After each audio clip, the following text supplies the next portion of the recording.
আসসালামু আলাইকুম। এটিএন বাংলা সংবাদে সবাইকে স্বাগত জানাচ্ছি। আমি সুমনা ঘোষ। আইন শৃঙ্খলা পরিস্থিতি নিয়ন্ত্রণের উপরই সরকারের সফলতা ব্যর্থতা নির্ভর করছে জানিয়ে প্রধান উপদেষ্টা সারা দেশের আইন শৃঙ্খলা পরিস্থিতি ঠিক রাখতে ডিসিদের কঠোর হওয়ার নির্দেশ দিয়েছেন। অতিথি নয়, প্রশাসনের ক্যাপ্টেন হিসেবে কাজ করতে চান বলে জানান তিনি। 3 দিনের জেলা প্রশাসক সম্মেলনের উদ্বোধনী অনুষ্ঠানে ডক্টর ইউনূস বলেন, সরকারের কাজ হয়রানি রোধ করে জনসেবা নিশ্চিত করা। নতুন পাসপোর্ট করতে পুলিশ ভেরিফিকেশন লাগবে না বলেও জানান প্রধান উপদেষ্টা।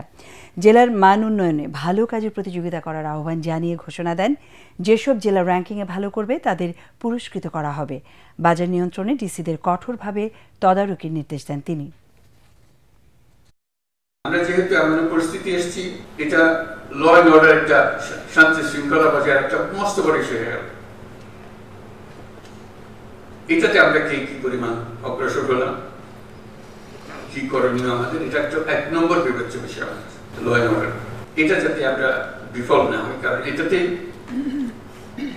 আমাদের সমস্ত অর্জন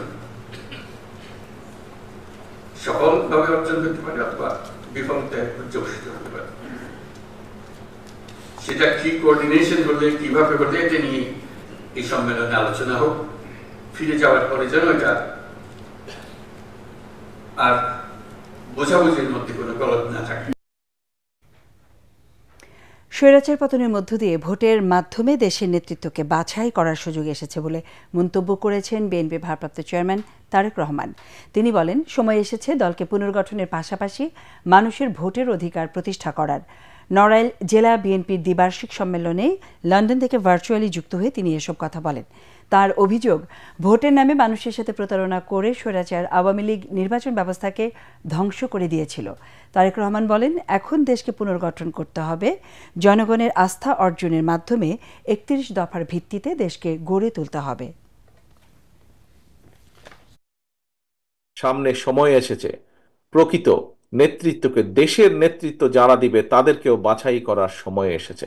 দেশকে ধ্বংস করে ফেলা হয়েছিল বিগত 15 বছর। এখন সময় এসেছে দেশকে গড়ে তোলার।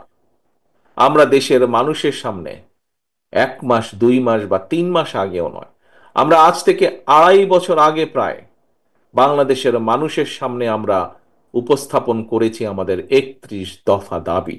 প্রতিজ্ঞা হচ্ছে আমরা ইনশাল্লাহ ঐক্যবদ্ধভাবে গণতন্ত্রের জন্য সংগ্রাম করব। আমরা উপস্থিত এখানে প্রতিটা মানুষ ঐক্যবদ্ধভাবে দেশকে পুনর্গঠন করব। আমাদের সামনে এখন লক্ষ্য একটি, উদ্দেশ্য একটি, বাংলাদেশকে পুনর্গঠন করা, বাংলাদেশের মানুষের ভাগ্যের পরিবর্তন করা। আখেরি মোনাজাতের মধ্য দিয়ে শেষ হল 58তম বিশ্ব ইজতেমা। তৃতীয় ও শেষ পর্বে মোনাজাত পরিচালনা করেন তাবলিগ জামায়াতের একাংশের শীর্ষ মুরব্বী মৌলানা সাদের ছেলে মৌলানা ইউসুফ বিন সাদ। ইজতেমায় অংশ নেওয়া মুসল্লিরা বলেন, বিশ্বজুড়ে মুসলমানরা ঐক্যবদ্ধ নয় বলেই গাজায় সহিংসতা চালাতে পারছে ইহুদিরা। তাবলিগ জামায়াতের বিভেদ ভালো বার্তা দেয় না মন্তব্য করে আগামীতে মিলেমিশে ইজতেমা আয়োজনের তাগিদ দেন তারা। মিজান শাহজাহানের রিপোর্ট। বুক ভরা কান্না আর দু চোখের পানি ফেলে জীবনের যাবতীয় গুনার জন্য সর্বশক্তিমান মহান আল্লাহ তাআলা রাব্বুল আলামিনের কাছে মাপ চান মুসল্লিরা। দিল্লি থেকে আসা মাওলানা ইউসুফ বিন সাদ দুপুর 12টা 38 মিনিটে আখেরি মোনাজাত শুরু করে শেষ করেন 1টা 8 মিনিটে। 30 মিনিটের মোনাজাতের পুরোটা সময় জুড়ে আমিন আমিন ধ্বনিতে মুখরিত ছিল তুরাক তীর।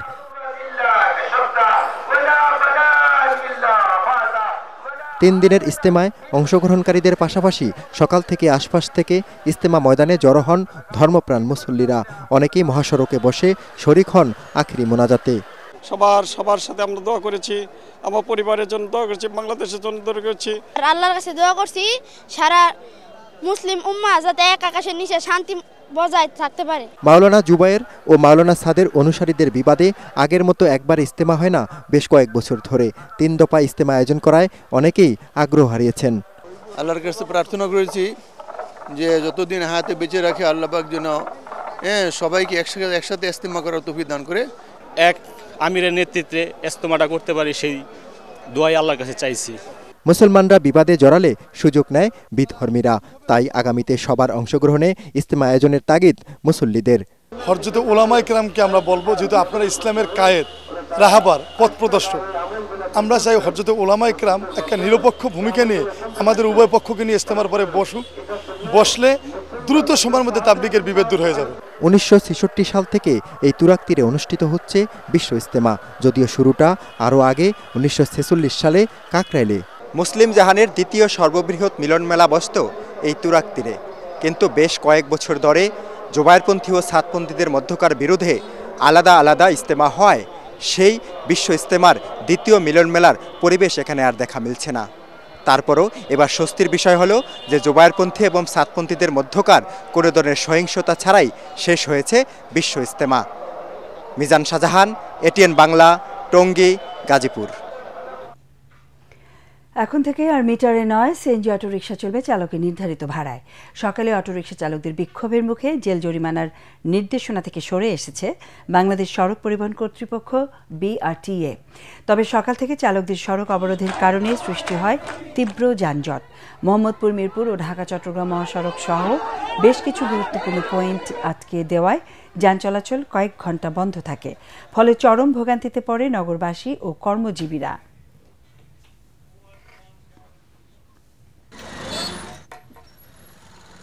এই ছিল এখনকার মতো। আমাদের পরের সংবাদ দেখার আমন্ত্রণ জানিয়ে শেষ করছি। এটিএন বাংলার সংবাদ ইউটিউবে দেখতে ব্রাউজ করুন youtube/ATN Bangla News। ধন্যবাদ।